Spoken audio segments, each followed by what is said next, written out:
بسم اللہ الرحمن الرحیم۔ میرے عزیز دوستو، آپ سب کو N.a.q TV4 پر خوش آمدید۔ میرے عزیز دوستو، ہمارا یہ بھی پروگرام پچھلے پروگرام کے تناظر ہے جو اس وقت پاکستان میں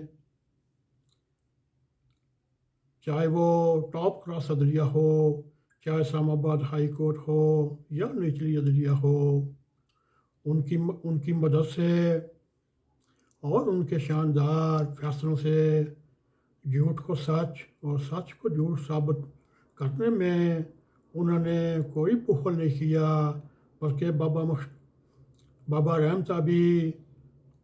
نے اس کو صادق اور امین کا رتبہ دے کر بھی اس نے شرک کیا۔ امین اور صادق کا نام صرف ایک ہی دنیا میں ہستی ہے، وہ اس کا خطاب ہے، وہ ہے حضرت محمد صلی اللہ علیہ وسلم۔ اور پھر باب رحمت نے اپنے فیصلوں میں جھوٹ کو سچ، سچ کو جھوٹ ثابت کرنے میں مہارت حاصل کی اور عمران خان کی مدد کرتا رہا۔ اور اس وقت دو آہستہ اپنے روز پر پہنچا ہوا سوشل میڈیا عمرانی سیاست کی تدوین اور عیش یا اس کی نوک پلک پر اور جھوٹ پر لازمی حصہ بن چکا ہے۔ مزے والی بات یہ ہے، عمران خان اس طاقت سے آج اپنے پیدا کرنے والوں یا اسٹیبلشمنٹ یا ریاست کے کرتا دھرتا کو کھانے کی کوشش کر رہا ہے۔ اس وقت وطن عزیز میں سوشل میڈیا نے ایک اٹھا رکھی ہے، وہ طوفان بدتمیزی اور اس کے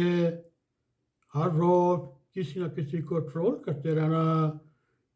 اسلام کی تباہ کاریوں سے قوم کی توجہ ہٹا کر عمران خان کا جھوٹا بیانیہ وطن عزیز کے چاروں سو چھا گیا اور یوں اسلام کی سرگرمیوں میں رکاوٹیں ڈالنے اور اس میں روڑے اٹکانے میں ماہر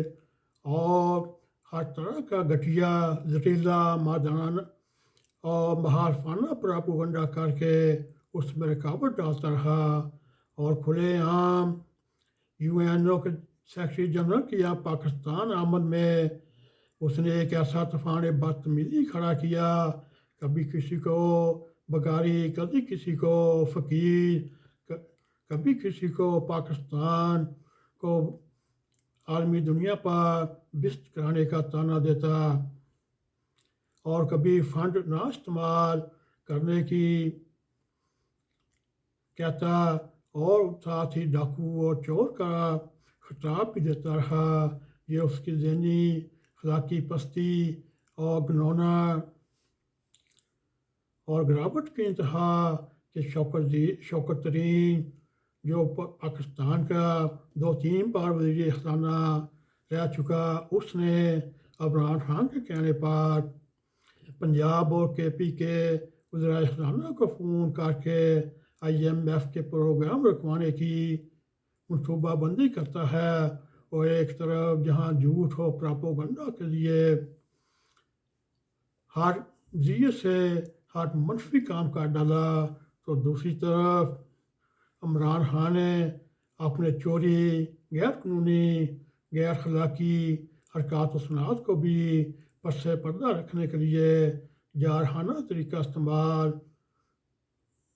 اپنے لا رہا ہے، جس میں اس نے تمام ادارے خصوصاً اسٹیبلشمنٹ ہو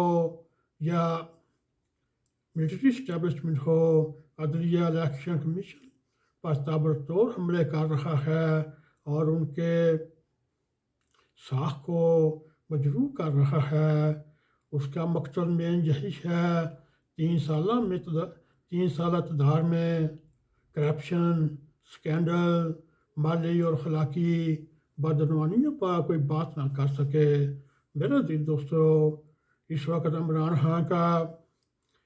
شراب زدگان کے خلاف جو اس وقت 3.5 کروڑ کے قریب سڑکوں پر اور جنگلات میں زندگی گزار رہے ہیں، کیا وہ ان کی مدد کے لیے سامنے نہیں آ سکتا؟ کیا اس نے صرف اپنے والدہ محترمہ کے نام پر کینسر ہاسپٹل بنانا یا میاں والی میں ایک یونیورسٹی بنانا، اور اس کے بعد اس کا کیا کردار ہے؟ اس کا یہی کردار ہے اللہ تعالیٰ پاکستان کو اپنے حفظ و مان میں رکھتے ہوئے ان جھوٹے بیانیے والوں کو تباہ و برباد کرے، اور جو پاکستان کے خلاف سازش میں دانستہ یا غیر دانستہ استعمال ہو رہے ہیں، اللہ تعالیٰ ان افراد سے نجات دلائے۔ میرے دوستو، اگر آپ کو ہمارا یہ پروگرام پسند آئے، اس کو لائک بھی کریں، اس کو شیئر بھی کریں، اور کمنٹ سیکشن میں جا کر اپنا اظہار خیال کرتے ہوئے ناک TV4 کو سبسکرائب کریں، جاتے جاتے بیل آئیکن کو کلک کریں تاکہ ہماری تازہ ویڈیو آپ تک پہنچتی رہیں۔ میرے دوستو، اس کے ساتھ ہی السلام علیکم ورحمۃ اللہ وبرکاتہ۔